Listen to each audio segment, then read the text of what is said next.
एक छोटा सा गांव था जो शहर से काफी दूर बसा था। उसी गांव के बीचों बीच एक पुराना सा मिट्टी का मकान था जिसमें रहते थे सबके प्यारे काका। काका की सबसे खास पहचान यह थी कि वे रोज होटल या ढाबा नहीं चलाते थे, बल्कि सिर्फ रविवार के दिन ही 100 किलो मटन पकाते थे।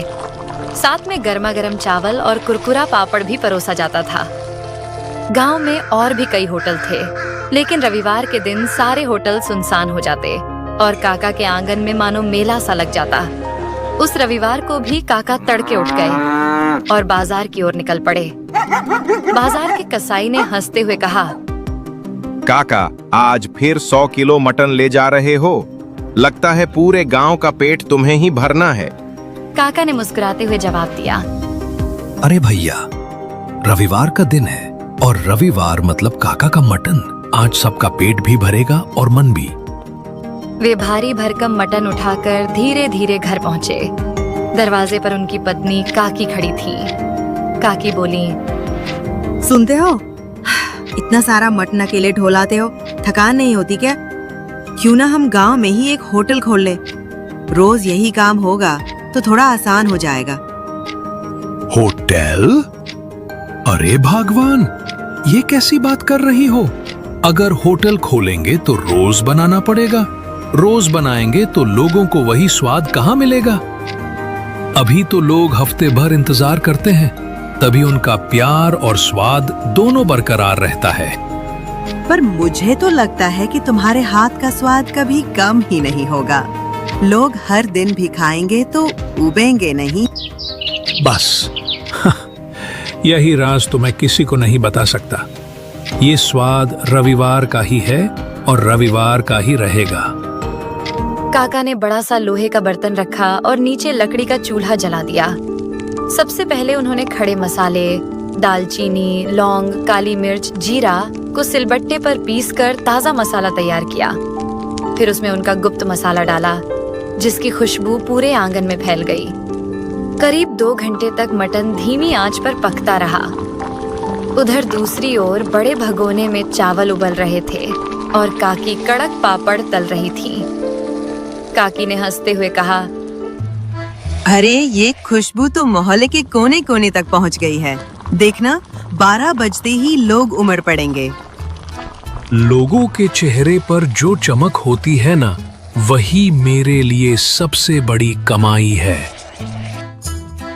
जैसे ही घड़ी ने 12 बजाए, लोग आने लगे। कोई परिवार पूरा आ गया तो कोई साइकिल से भागा भागा आया। बच्चे खुशी से उछल रहे थे। काका, जल्दी दो, भूख लगी है। काका बड़े प्यार से प्लेट सजाते। गर्मा गर्म चावल, मसालेदार नली वाला मटन और साथ में पापड़। पहला निवाला खाते ही सब बोल उठते, वाह काका, ये तो कमाल है। आप रोज क्यों नहीं बनाते? अरे भाइयों, यही तो मजा है। अगर रोज मिलेगा तो ये स्वाद खास कहाँ रहेगा? याद रखो, ये मटन सिर्फ रविवार को ही मिलेगा। आपका राज चाहे जो हो काका, पर आपका मटन तो लाजवाब है। हम तो पूरे हफ्ते इंतजार करते हैं बस रविवार के लिए। धीरे धीरे भीड़ इतनी बढ़ी कि दोपहर होते होते सारा मटन खत्म हो गया। कई लोग मायूस होकर बोले, काका, जरा ग्रेवी ही दे दो, वही बहुत है। माफ करना भाइयों, अब तो ग्रेवी भी नहीं बची। अगला रविवार आने तक सब्र करो। लोग निराश होकर पर मुस्कुराते हुए लौट जाते और कहते, ठीक है काका, फिर मिलेंगे अगले रविवार। रात को जब सब सन्नाटा हो गया तो काका और काकी खाट पर बैठे बातें कर रहे थे। काकी बोली, तुम सच में बहुत अच्छा मटन बनाते हो। क्यों न हम सचमुच एक होटल खोल लें? लोग रोज आएंगे। भगवान अगर रोज बनाएंगे तो ये स्वाद अपना जादू खो देगा। स्वाद का असली मजा इंतजार में है। शायद तुम सही कहते हो, पर मुझे पूरा यकीन है कि तुम्हारे हाथ का स्वाद कभी भी लोगों के दिल से नहीं निकलेगा। इतना कहकर दोनों ने रात की शांति में मुस्कुराते हुए नींद की ओर कदम बढ़ाए।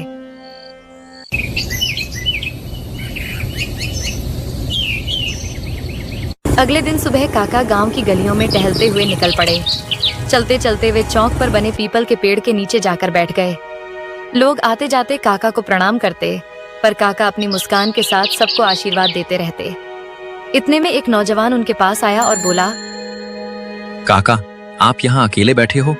अगर समय हो तो मेरे साथ चलो। मेरा एक छोटा सा ठेला है जहाँ मैं चिकन करी बनाता हूँ। चाहता हूँ कि आप मेरे चिकन का स्वाद लेकर बताओ उसमें क्या कमी है। अरे भैया, ये तो और भी अच्छा है। यहाँ यूं ही बैठने से तो अच्छा है तुम्हारा चिकन चख लिया जाए। चलो दिखाओ अपना हुनर। दोनों उसके ठेले पर पहुंचे।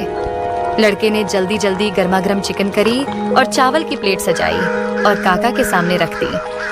काका ने पहला निवाला लिया, कुछ देर चबाया और फिर बोले, देख बेटा, तुम्हारा चिकन ठीक है, पर इसमें जान नहीं है।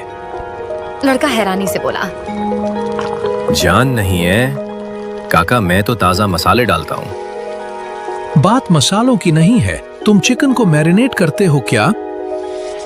नहीं काका, मैं तो सीधे पका देता। यही तो कमी है। अगर चिकन में स्वाद लाना है तो पहले उसे 30 मिनट नींबू, अदरक लहसुन का पेस्ट और थोड़ा गरम मसाला लगाकर मैरिनेट करो। जब वो मसाले में घुल मिल जाएगा तभी असली स्वाद आएगा।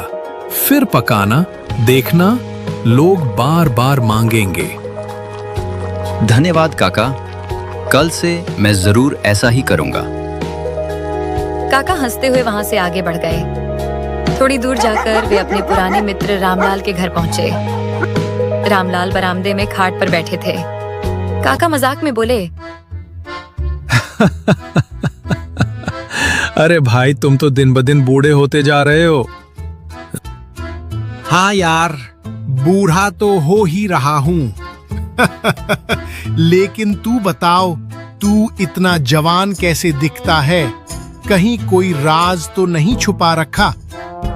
काका ने ठाका लगाते हुए कहा, राज है तो सही, पर बता दूं तो तू भी जवान हो जाएगा। फिर गांव वाले हम दोनों को देख हैरान रह जाएंगे। दोनों जोर जोर से हंसने लगे।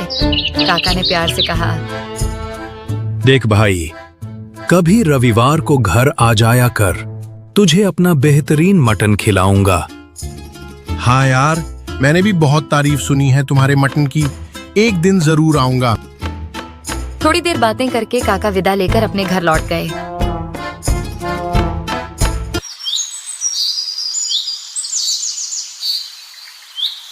अगला रविवार आया। काका फिर सुबह सुबह उठे, ताजा मटन लेकर आए और बड़े हांडी में लकड़ी के चूल्हे पर पकाना शुरू कर दिया। धीरे धीरे गरम मसालों और गुप्त मसाले की खुशबू पूरे गांव में फैल गई।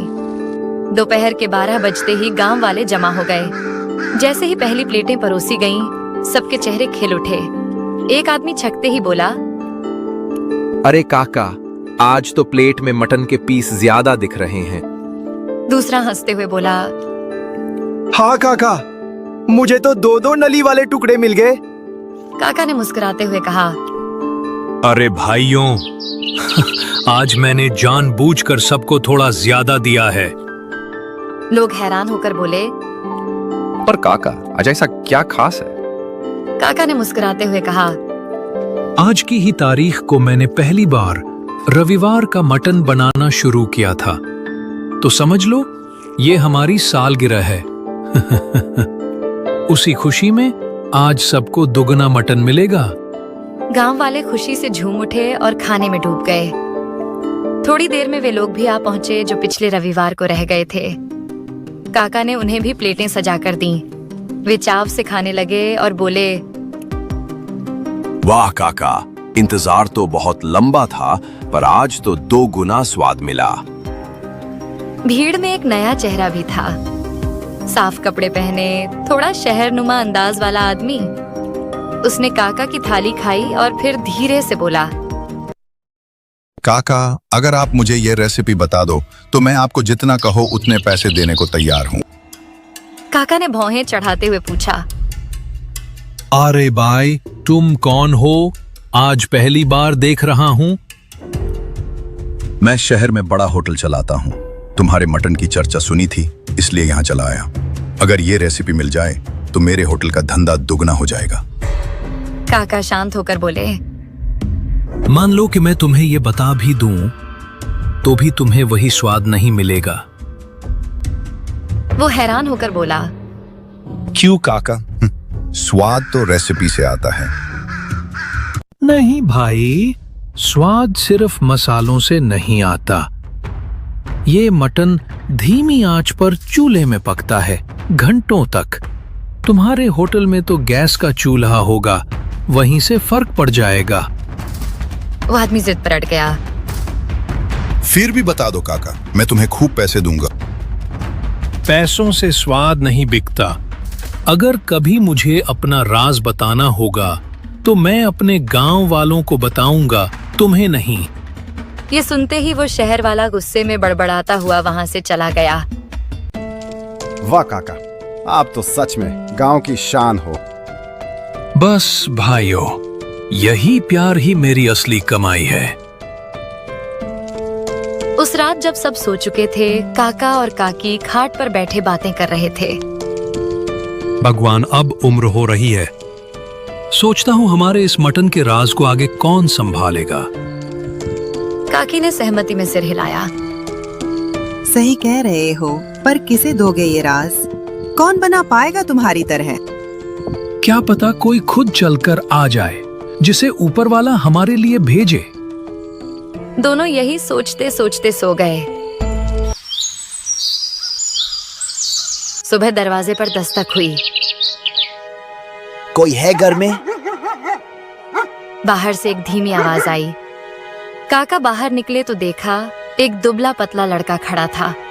लड़का बोला, काका मैं अनाथ हूँ, कई दिन से भूखा हूँ, कुछ खाने को मिलेगा? काका उसे अंदर ले आए। काकी ने तुरंत चावल और बचे हुए मटन के टुकड़े परोसे। लड़के ने आंखों में आंसू लिए खाना खाया। काका ने प्यार से पूछा, बेटा, तुम अनाथ हो और हमारे भी कोई संतान नहीं। क्या तुम हमारे साथ रहना चाहोगे? लड़का कुछ देर सोचकर बोला, काका मुझे खुशी होगी आपके साथ रहने में। आज से तुम हमारे बेटे हो। अब हमारा राज भी तुम्हारा है। इस तरह काका और काकी को अपना वारिस मिल गया। तीनों साथ रहने लगे और गांव में उनकी खुशियों की नई कहानी लिखी गई।